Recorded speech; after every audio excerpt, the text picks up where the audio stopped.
الحمد لله نحمده ونستعينه ونستغفره ونؤمن به ونتوكل عليه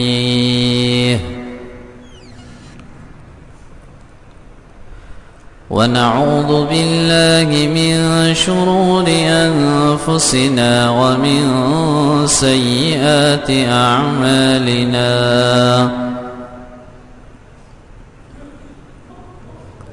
من يهده الله فلا مضل له ومن يضلله فلا هادي له ونشهد أن لا إله إلا الله وحده لا شريك له ونشهد أن سيدنا ومولانا محمدا عبده ورسوله. أما بعد فأعوذ بالله من الشيطان الرجيم. بسم الله الرحمن الرحيم. إنما المؤمنون الذين إذا ذكر الله وجلت قلوبهم وإذا تليت عليهم آياته زادتهم إيمانا وعلى ربهم يتوكلون. وقال تعالى في مقام آخر: ومن يتوكل على الله فهو حسبه. وقال تعالى في مقام آخر: وكفى بالله وكيلا. صدق الله العظيم وبلغنا رسوله النبي الكريم ونحن على ذلك لمن الشاهدين والشاكرين والحمد لله رب العالمين. اللهم صل على سيدنا محمد وعلى آل سيدنا محمد وبارك وسلم. اللهم صل على سيدنا محمد وعلى آل سيدنا محمد وبارك وسلم.